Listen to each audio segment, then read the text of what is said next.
So thank you, Mr. Chairman. Social Security is a promise.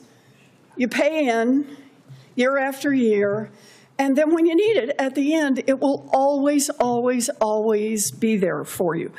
But we've got 6 years now ahead of us before the Social Security Trust Fund faces insolvency, meaning that retirees could see their benefits slashed by 22%. Congress needs to act to make sure that doesn't happen. And this is why Democrats are fighting to protect and expand Social Security benefits funded by the wealthiest Americans paying their fair share.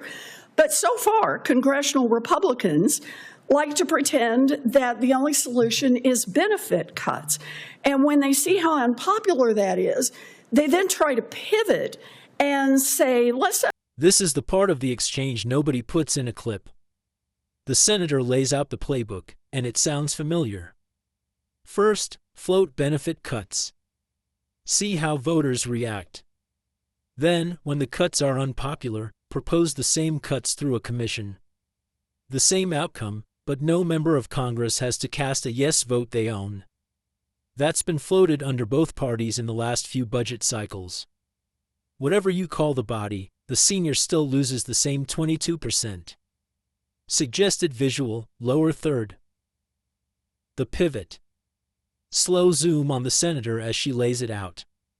Optional overlay, list of past commission proposals by name and year. Set up a commission to make the cuts because then maybe the voters won't blame the Republicans for it. Now, Ms. LeaMond, your organization, AARP, represents millions of seniors. Right now, they're seeing skyrocketing prices for everything from health care to gas to groceries. Ms. LeaMond, if Social Security checks already aren't keeping up with inflation, what happens if they're cut by 22%? Well, Senator, thank you for the question. And of course, it would be devastating to our constituency. And that 22% cut, if you get the minimum benefit, is already $400. So that stops being abstract the second she says that number. Nancy LeaMond runs AARP's advocacy. The senator asks her the most direct version of the question, and her answer is one word: devastating. Then she names it. A 22% cut at the minimum benefit is $400 a month.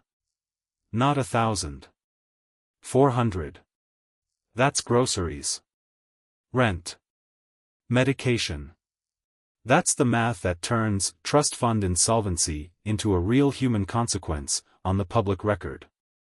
Think about that in terms of people and their daily expenses. We're hearing more and more from our members, not only about the kind of cost of living, kitchen table economics right now, but also long-term as they think about Social Security. Yeah.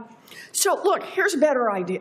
How about we make the wealthy pay into Social Security at the same rate that working families pay into Social Security?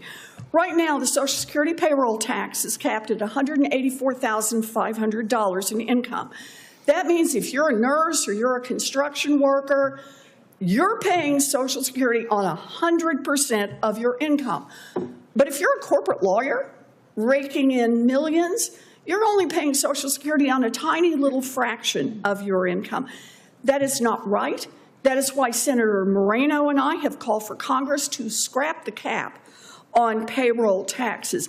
That one reform alone would impact about 6% of all households, the highest earning Americans, and would protect Social Security benefits for at least 2 decades. So, Ms. LeaMond, do you agree that securing benefits by scrapping the cap on payroll taxes would help seniors? Well, you've described what we hear a great deal from our seniors, and in our position, which is please don't cut benefits, we know we have to look for sources of revenue, and we hear all the time from people about is it fair that I'm paying on all of my wages and somebody down the street isn't. Sometimes they use examples of people that work in nonprofits even. There you go. There you go. So that's not all we could do. You know, while working class families pay into Social Security on every paycheck, wealthy investors take advantage of loopholes to avoid paying into the trust fund. For example, if you're an investor in a hedge fund, you can pay yourself millions of dollars in profits each year. Payroll tax is only half the picture. There's a second door the senator walks through: carried interest, pass-through income, the standard set of investor loopholes that take business profits out of the wage base entirely. Reread that line. An investor paying himself millions in profit can contribute exactly $0 to the Social Security Trust Fund. 0. Meanwhile, every paycheck of a teacher's salary is taxed up to the cap on day one. That gap is what the senator says Scrap the Cap is trying to close, without paying anything into Social Security. Now, Ms. Vallis, you're an expert in Social Security and disability policy.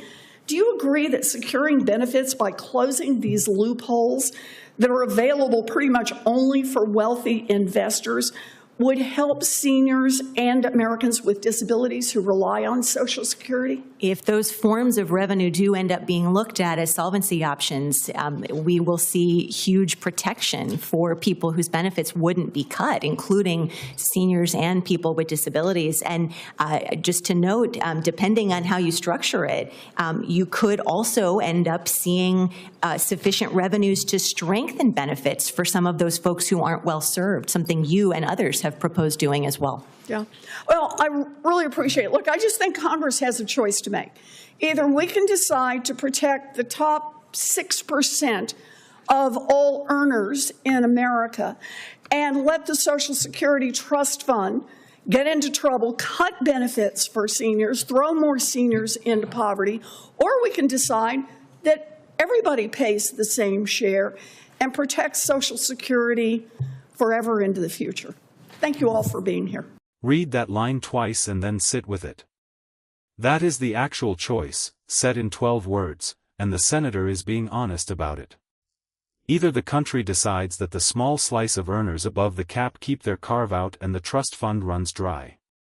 Or the country decides that everyone above $184,500 pays the same share as the nurse and the construction worker, and the program survives for decades. There isn't a serious plan on the table that closes the gap without picking one of those two. Anything called a compromise is just one of those dressed up. That's the whole argument.